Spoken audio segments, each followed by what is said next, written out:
Okay, let's see what kind of a conversation we can have on this app, LingoLooper, when we are practicing Finnish. Or Finnish is my native language, so I don't really need to practice it, but the main focus of this channel is teaching the Finnish language. I'm gonna start with this. Okay, we can press this button and it will play it again, what this AI character has said. Hei, tervetuloa Helsinkiin. Yeah, he's speaking quite slowly, but I can adjust it in the settings. It's giving different suggestions. I can see more suggestions when I swipe right, and when I press and hold the record button, I can say something.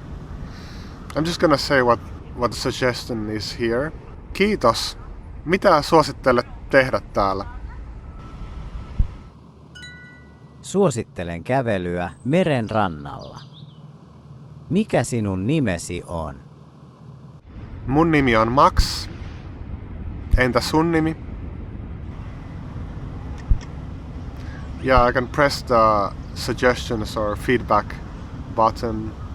Yeah, it's giving me the way to say it in standard Finnish. I'm speaking natural colloquial Finnish. Minun nimeni on Esko. Hauska tutustua, Max. Hauska tutustua. Mitä sä teet elämässä, Esko? Minä olen myyjä. Tykkään pelata lautapelejä ystävien kanssa. Entä sinä? Okay, now I'm gonna pretend that I don't remember some word, and I'll just replace it in English. Joo, me voidaan oppia lapsilta myös a lot. I pressed the feedback button. Joo, paljon. And on this app you can press a word that you don't know or you're not sure about. So I'm gonna press the first word, for example, jalkapallo. Jalkapallo. Yeah, I think it would be better if it showed only the individual words translation, so you can try to figure out the meaning of the phrase yourself, but this is also useful. As I showed in the beginning, you can press this voice button and it will read it to me again. Jalkapallo on hauskaa. Lapset juoksevat ja nauravat. This suggestion has a little grammar mistake, but not a big one. It should have long ä and long a in the. Se on hyvää liikuntaa. But yeah, that's no big deal. I wanted to add this point. The AI is a bit like a child. When kids talk with each other, they make terrible sentences sometimes. Sometimes genius sentences, sometimes not. But still, it's a fact that children learn a lot from each other. They get used to the sounds, they learn many new words, they learn much of the grammar. I actually work with children, and kids talk with both children and adults usually. And adults make the corrections. At least small kids don't correct you. But in a way, the main thing is that you get used to talking, right? So I think it can be a good idea to practice both with AI and with real people as much as possible also. Reading out loud can help a lot as well. I think in a situation where you're not sure if you're that serious about the language yet, this AI tool can help keep the language alive, have it as a fun hobby, and maybe later on you decide to go deeper into the language, and then you will schedule video calls with native speakers through italki or some other service. Also, when we come across new words, when talking with the AI, we can check them later from Reverso Context or Tatueba. From these websites, we can search example sentences written by native speakers, and then we will know pretty much for sure how they actually use that word in real life, or at least in real text. Let's see other suggestions.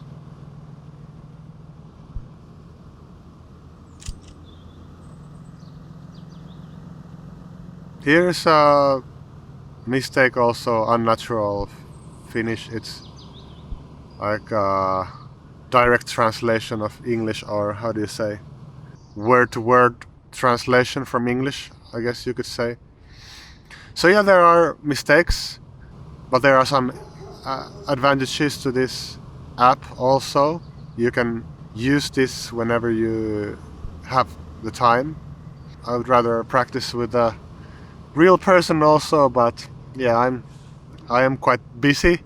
I have work, family life, and it is still quite useful to be able to just talk whenever, and I think the quality varies from one language to another.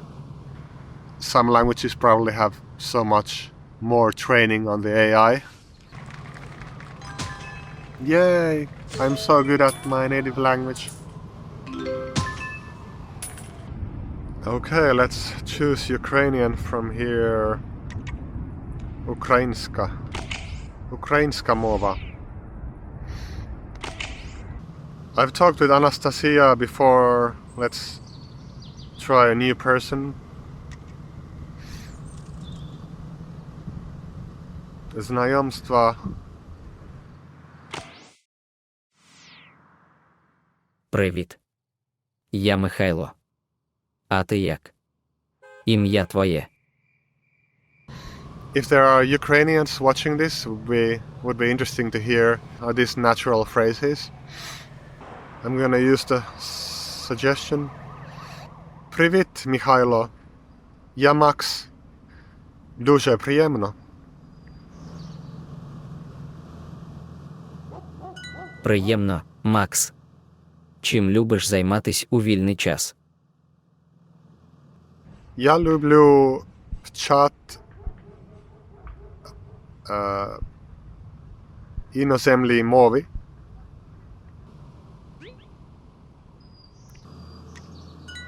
Круто, Макс. Які мови ти вчиш зараз?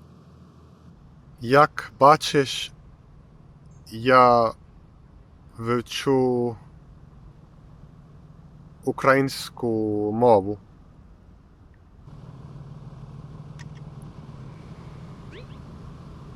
Let's see the feedback. Okay, good to know. But how can I add a comma when I'm talking? Yeah, I'm gonna press the retry. I think that's a nice feature also. Як бачиш, я вчу українську.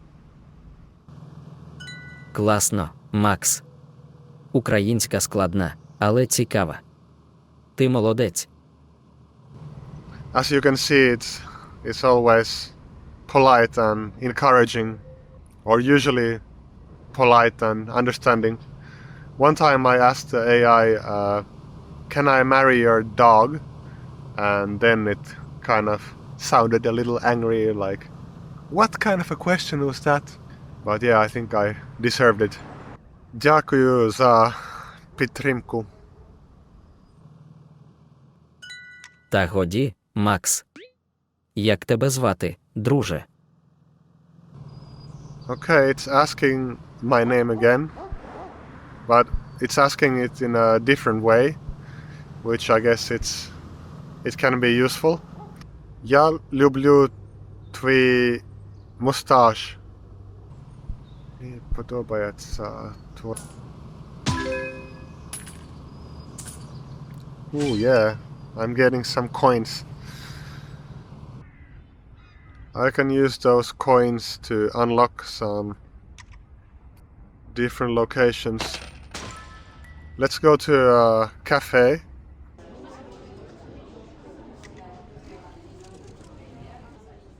Я хочу каву і круасан, будь ласка. Кава 30 гривень, круасан 25.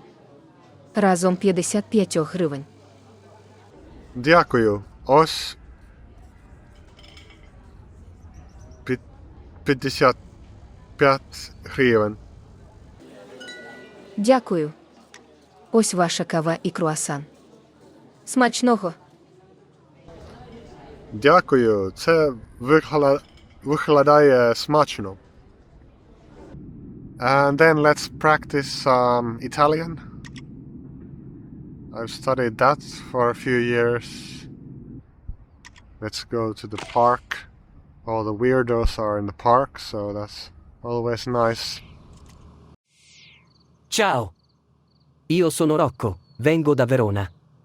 E tu, come ti chiami? Sono Max. Io vengo da Finlandia. Piacere, Max. Finlandia, che roba. Qua a Roma ti trovi bene. Piacere, Rocco. Sì, è divertente a Roma. È una città molto bella. Quanti anni hai vissuto a Roma? O vivi qui? Ormai sono quasi 5 anni a Roma, me la godo ogni giorno. E tu, quanto stai qui? Sono qui da 5 giorni. Cosa fai nella vita? Faccio il cuoco, mi piace inventare piatti come la nonna a Verona. E tu? Ah, hai cucinato con tua nonna? Sì, con mia nonna Sofia. Lei mi ha insegnato a cucinare col cuore. E tu? Io non cucino molto, ma vorrei farlo di più. Quite many people are struggling with learning languages, or they don't find it fun, and yeah, I think this is one of the tools that can give some variety to your studies. I have tried a similar tool called Teacher AI. It's already like 1.5 years ago that I used it. I'm not sure how good or bad it is these days. I think it has some advantages and disadvantages compared to LingoLooper. One nice thing there was that you can choose, do you want to practice colloquial language or more formal language. That feature can be very useful for some people who want to focus on a specific register of a language that they're using. Yeah, I prefer practicing with real people. Personally, I'm not scared of talking with strangers or practicing my languages. Maybe if I still have very small vocabulary, it's not so much fun, and can also be exciting to be in the beginner stage and learn the basic words, and because you know that, oh, this word is gonna be so useful, I'm gonna use this expression so many times in the future. I think learning the basics is often an interesting process also, but I know many others hate that situation, and many people get stuck in that stage for one reason or another. I like the feature that LingoLooper gives me notifications. Usually I turn notifications off with most apps because they create distractions, but I think it's good. It reminds me of the language. It gives me little phrases every day. Those little phrases over time in the long run can make a big difference. When you have many things going on in your life, like family and work and other studies and other projects, it can be really nice to have this kind of app that you can use anytime. Like maybe you were busy until 9 p.m. or 10 p.m. or you weren't sure of your schedule, so you couldn't schedule a video call with a tutor, or you couldn't set up a meeting with a friend who speaks that language. You can practice a few minutes with this app anytime. Although I should warn that just because it's possible, it doesn't mean that it's gonna happen automatically. So it can be a good idea to set reminders on your calendar app or your paper calendar or somewhere else, note on a wall, to remind you to actually use this resource, because I think this is one of those things that you can get excited in the beginning and practice every day for a couple of weeks, but then you just kind of forget about it because there are so many other apps and other temptations on your smartphone. But it's nice to do things actively. Like this is an active way to learn a language. So if you're only watching YouTube videos or only watching TV shows, listening to the music in the target language, your progress is maybe not gonna be that fast. I mean, it's really important to get a lot of listening and reading practice. I think that should be most of your studies. Yeah, let me know in the comments, have you tried this or have you tried other similar tools? Yeah, let me know what you think about. Maybe speaking practice in general, how do you go about getting your speaking practice? Thanks for watching, and see you later. Bye bye.